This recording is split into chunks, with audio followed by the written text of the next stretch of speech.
Follow along with each step and feel the moment English starts flowing. Each episode has 4 steps. Step 1. Listen without subtitles. Listen to the full content and get the overall idea. Step 2. Learn the vocabulary.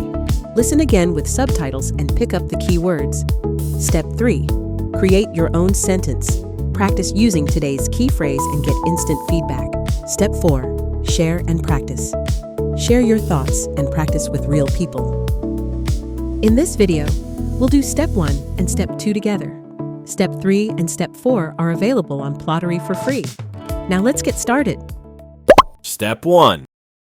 Did you see they raised rent again in my building?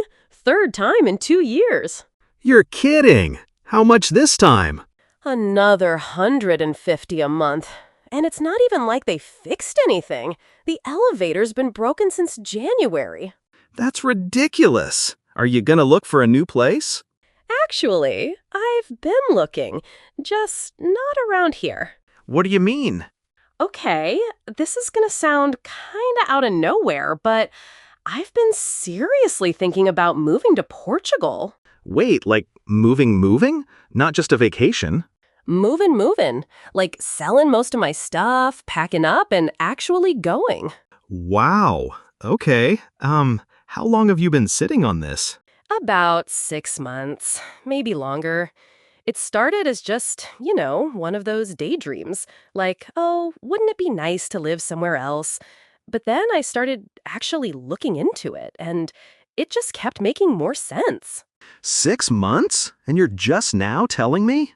I know. I think I was afraid that if I said it out loud, people would talk me out of it. Or I'd talk myself out of it. Fair enough. So, Portugal. Why Portugal specifically? A few reasons. The cost of living is way lower than here. Like, significantly. I've been doing the math, and my savings would stretch so much further there. Plus, there's a pretty big expat community, especially in Lisbon and Porto, and they have this visa for remote workers that a lot of people have been using. The digital nomad visa thing? Yeah, exactly. I've been reading up on it, and I think I'd qualify since I freelance. I'd need to show proof of income, which, my income's not huge, but it meets the threshold. Huh, okay. So you've actually done your homework on this. I have. I've been kind of obsessive about it, honestly. That tracks. So let me ask you the annoying practical questions, because someone has to. Go for it. Health insurance. What's the deal there? So, Portugal has a public healthcare system, and once you're a legal resident, you can access it. But most expats also get private insurance, at least for the first year or so. It's not that expensive, way cheaper than what I'm paying here, actually. Really? Yeah, I was surprised too. It's not free, but it's manageable. Okay. What about the language? Do you speak any Portuguese? Not yet. I've started with an app, so I can say good morning and where is the bathroom? So, the essentials.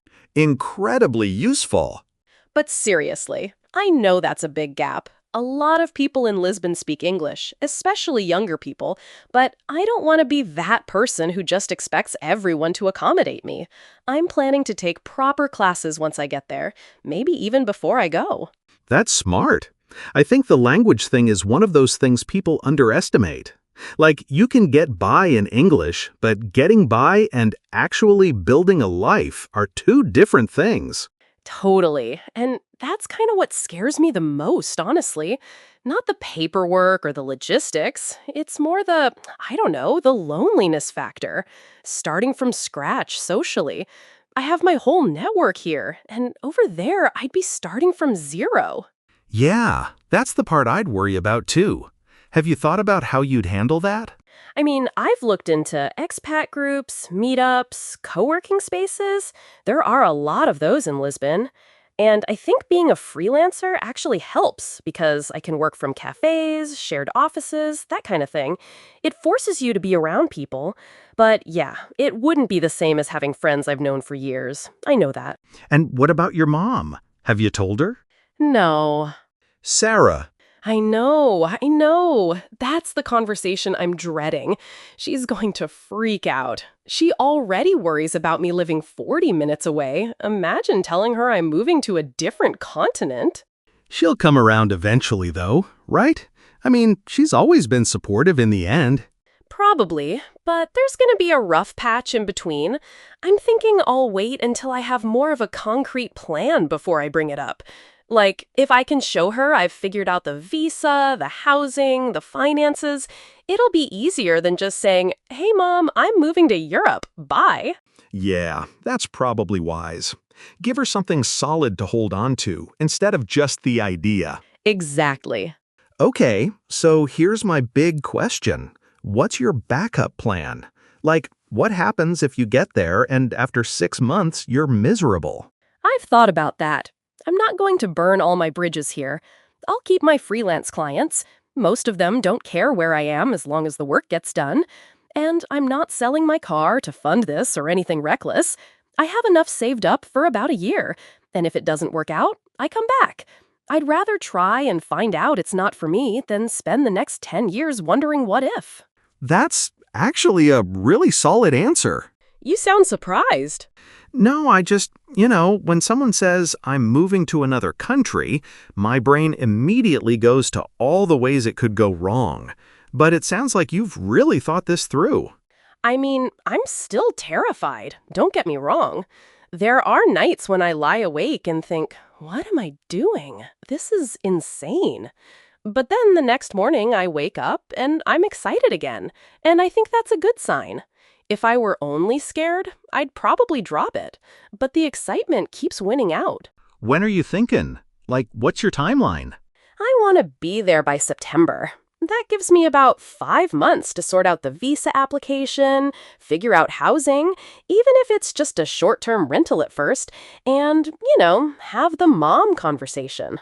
5 months? That's soon. It is, but I also feel like if I don't set a deadline, I'll just keep researching forever and never actually do it. That's true. You're definitely the type to over-plan. Guilty. So, what do you think? Honestly. Honestly, I think you should do it.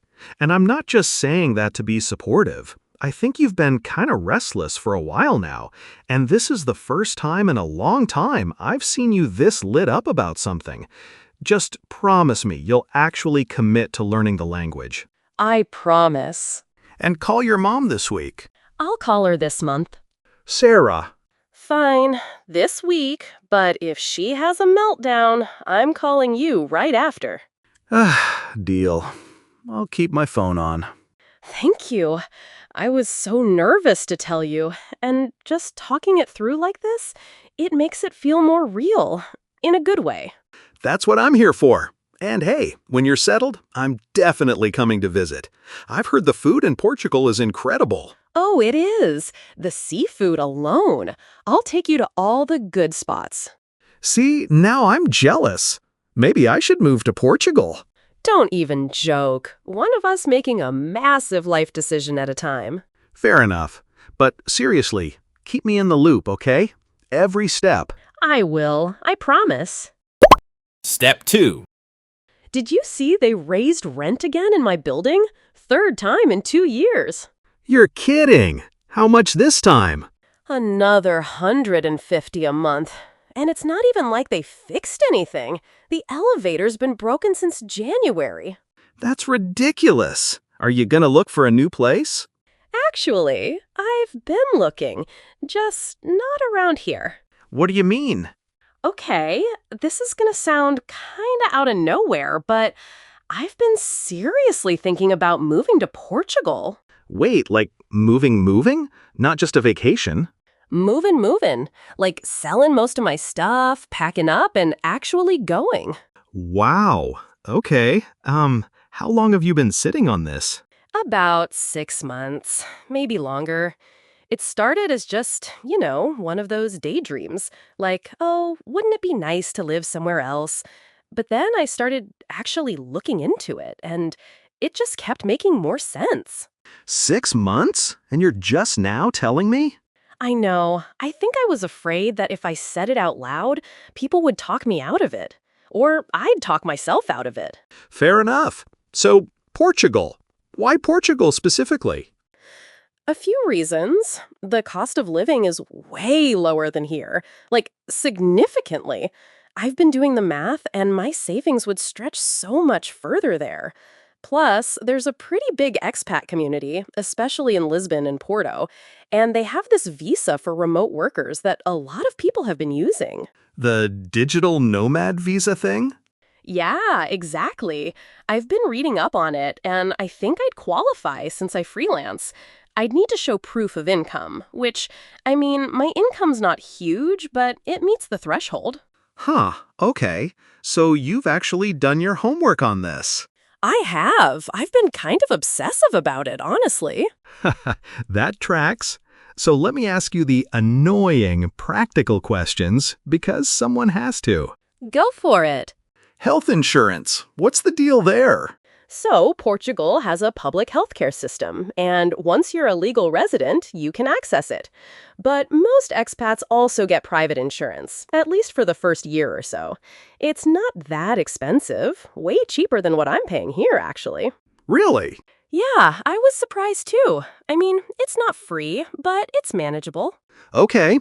What about the language? Do you speak any Portuguese?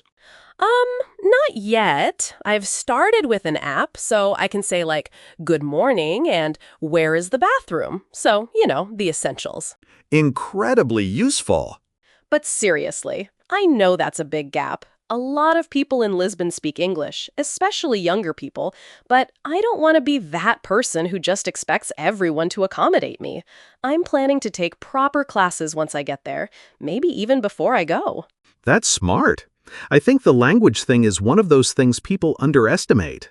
Like, you can get by in English, but getting by and actually building a life are two different things.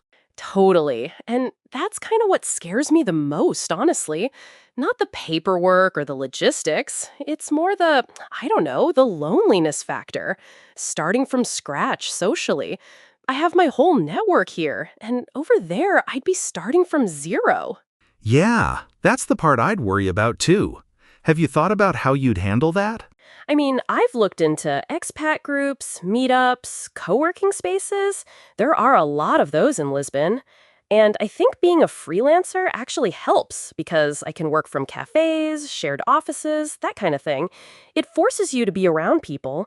But yeah, it wouldn't be the same as having friends I've known for years. I know that. And what about your mom? Have you told her? No. Sarah. I know. That's the conversation I'm dreading. She's going to freak out. She already worries about me living 40 minutes away. Imagine telling her I'm moving to a different continent. She'll come around eventually, though, right? I mean, she's always been supportive in the end. Probably, but there's going to be a rough patch in between. I'm thinking I'll wait until I have more of a concrete plan before I bring it up. Like, if I can show her I've figured out the visa, the housing, the finances, it'll be easier than just saying, hey, Mom, I'm moving to Europe. Bye. Yeah, that's probably wise. Give her something solid to hold on to instead of just the idea. Exactly. Okay, so here's my big question. What's your backup plan? Like, what happens if you get there and after 6 months you're miserable? I've thought about that. I'm not going to burn all my bridges here. I'll keep my freelance clients. Most of them don't care where I am as long as the work gets done. And I'm not selling my car to fund this or anything reckless. I have enough saved up for about a year. And if it doesn't work out, I come back. I'd rather try and find out it's not for me than spend the next 10 years wondering what if. That's actually a really solid answer. You sound surprised. No, when someone says, I'm moving to another country, my brain immediately goes to all the ways it could go wrong. But it sounds like you've really thought this through. I mean, I'm still terrified. Don't get me wrong. There are nights when I lie awake and think, what am I doing? This is insane. But then the next morning I wake up and I'm excited again. And I think that's a good sign. If I were only scared, I'd probably drop it. But the excitement keeps winning out. When are you thinking? Like, what's your timeline? I want to be there by September. That gives me about 5 months to sort out the visa application, figure out housing, even if it's just a short-term rental at first, and, have the mom conversation. 5 months? That's soon. It is, but I also feel like if I don't set a deadline, I'll just keep researching forever and never actually do it. That's true. You're definitely the type to overplan. Guilty. So, what do you think? Honestly. Honestly, I think you should do it. And I'm not just saying that to be supportive. I think you've been kind of restless for a while now, and this is the first time in a long time I've seen you this lit up about something. Just promise me you'll actually commit to learning the language. I promise. And call your mom this week. I'll call her this month. Sarah. Fine, this week, but if she has a meltdown, I'm calling you right after. Deal. I'll keep my phone on. Thank you. I was so nervous to tell you, and just talking it through like this, it makes it feel more real, in a good way. That's what I'm here for. And hey, when you're settled, I'm definitely coming to visit. I've heard the food in Portugal is incredible. Oh, it is. The seafood alone. I'll take you to all the good spots. See, now I'm jealous. Maybe I should move to Portugal. Don't even joke. One of us making a massive life decision at a time. Fair enough. But seriously, keep me in the loop, okay? Every step. I will. I promise.